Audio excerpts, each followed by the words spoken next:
Hey listeners, this is your host Brian Almeida. I have a special announcement before we get started on this week's solo episode. I'm going to be offering a handful of my guests what I want to call a 15-minute discoverable call. This is just 15 minutes with me to discuss anything you want, podcasting, something going on in your life, facing vulnerability, whatever it might be. I'm going to include a link for my calendar in the show notes where you can book your 15-minute call, and I look forward to speaking with some of you soon. Thanks and take care.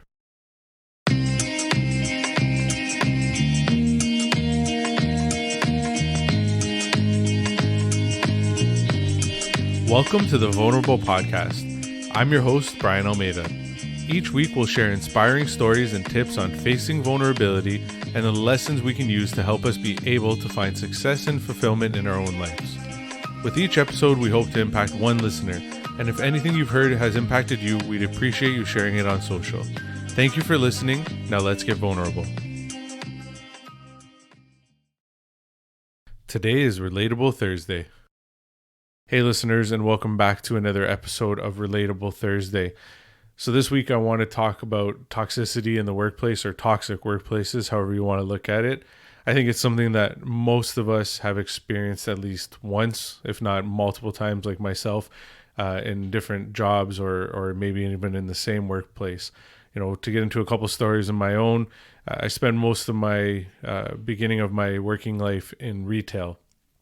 In retail, the one thing that I see commonly is this thing of sort of having groups of staff members, whether it's because they work on the same shifts most commonly or age groups or whatever it might be, that they sort of they make up these groups, these cliques, and so it causes a lot of separation in the workplace, and then that also leads to things like rumors and drama being created because one group doesn't get along with another group, or whatever it might be. Like it's almost like being in school again, where it's like the cool kids are over here and then the nerds are over there, and it's unfortunate because what it ends up doing is just causing unnecessary tension in a workplace where we should all be working together, especially in retail, because you're essentially a team trying to, better the overall situation for the company, whether it be financially, whatever it might be. Whereas in some corporate jobs, you're pretty much responsible for yourself. There is definitely a team aspect to it, but in retail, I think it's a lot more so, just because you're always around each other. You're always sort of learning at the same pace and stuff like that. And for me, the other problem was that a lot of times in retail, I was in management positions. And when you're in management positions and you have these sort of things going on, and you have to not only manage people and numbers and everything else that goes on in a business, but now you have to sort of, make sure that this sort of stuff doesn't spread any further than it already has, because then it just causes more unnecessary problems.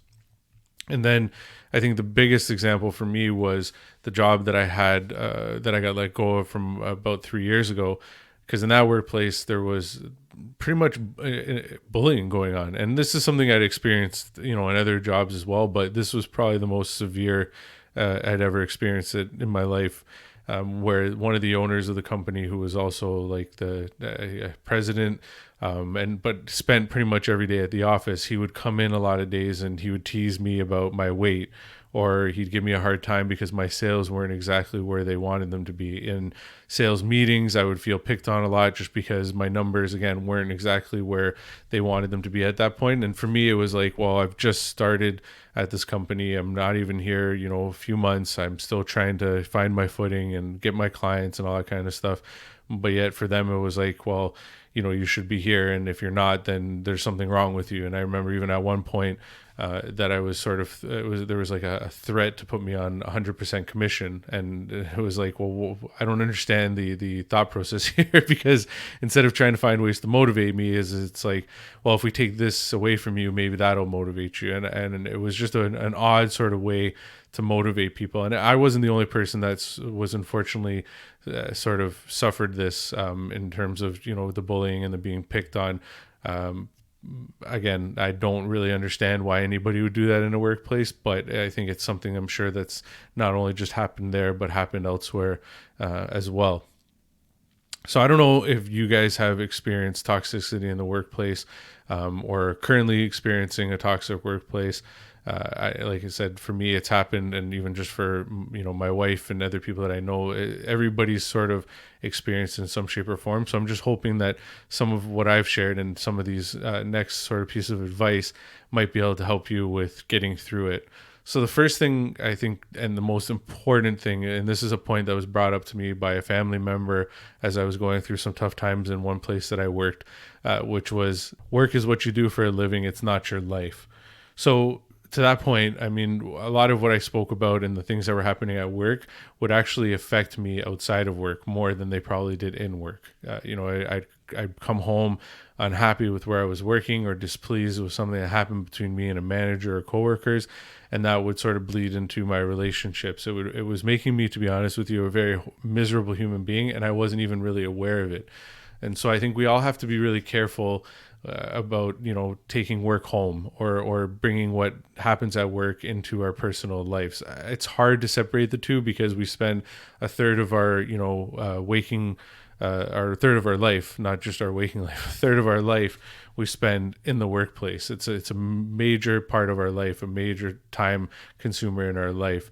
And I think if it's toxic on top of that, it just sort of leads to a lot of other problems that we can maybe avoid if we just sort of take into consideration that, like I said, work is what you do for a living. It's not your life, and they're two separate things. The next thing I would say is, talk about these things. Like, don't just, sort of put your head down and just continue working and be like, oh, well, this sucks, but it is what it is. Like, I noticed one thing when I was at that place where I was sort of, like I said, going through the bullying. The one thing that helped me is that I would talk to other people there, and I would sort of make them aware that this isn't right, and we would all try and work together to make things better. And I wasn't there for long enough to affect any change, but I feel like in some ways I did, just because I shared more openly about what was going on. I shared my opinions. I didn't just stay quiet and put my head down and be like, oh, well, this sucks and like whatever. I actually had the conversations, whether it was with other people in management to make them aware of it, or whether it was with some of my coworkers. So I think a huge thing that we can do is start talking about it. And that company, unfortunately, was too small to have an HR department, but if you do, go talk to them. Like, that's what they're there for. You shouldn't just be sort of trying to take this on your own and trying to figure it out on your own. There's people in most workplaces that are meant to take on these sort of things. So I think talking about it is another key to sort of getting over it and getting through it. I think, the other, one of the last things, I guess, for me that I would say that you can do is really sort of understand people, like try and understand where it's coming from. Right. So aside from talking about it, like, try and get an understanding for what those people are going through. One thing I've learned over the last little while is that a lot of the judgments and a lot of the things that are going on or that are placed on us or towards us are not necessarily because of us, but because of things that are going on with that person. Right. So I'm not telling you to become a therapist and try and figure out everybody's problems. But sometimes if you just talk to people, and again, this not just talking about the toxicity, but maybe talking to that person that's causing some of the toxicity, if you can, sometimes you might find out they're going through something that you're not aware of, and that's causing them this sort of turmoil, and it's causing them this reason to put out this negativity and stuff in the workplace. So, it's probably not the easiest one, and that's probably why it would be the last one, but it's something that we can definitely do to sort of help the situation out. So yeah, I mean, like I said, for me, it's the major thing to remember is that, work is what you do for a living and it's not your life. So, if your workplace is that bad, I would say definitely try and get out of there, try and apply for other jobs, but also take into consideration everything else that you have in your life, everything else that's going on, have gratitude for that, and know that most situations and most workplaces is temporary. Actually, that's another piece of advice that I should have thrown in there that I got from a friend of mine, is that, most things in life are temporary. So rather than, worrying about, oh, I'm going to have to deal with this for the next 10, 15, 20, 30 years, in most cases, you probably won't, especially in today's day and age. We seem to move around quite a bit more. So, but yeah, anyways, went off on a bit of a tangent there. But the point is, there's definitely different ways to look at things, different ways to sort of take things into consideration and deal with them. And I've only given you a few, and I'm sure there's a lot more that you can do. And like I said, I think that whether it's talking about it, whether it's talking to somebody at work about it, whatever it might be, just these things are something that we all need to do, and we all need to learn a little bit more about, just so that we can avoid how this is going to affect us in other parts of our life, or how we can avoid it continuing in the workplace. All right, guys. Well, that's it for me. This one's a little shorter, but I think it's a subject that we could definitely discuss more if you wanted to discuss it, or if you have anything to add, or if you have any questions.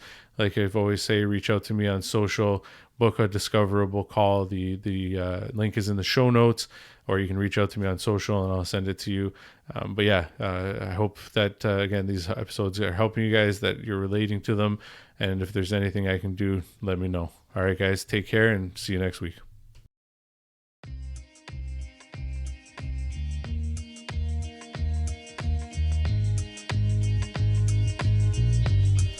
Thank you for listening.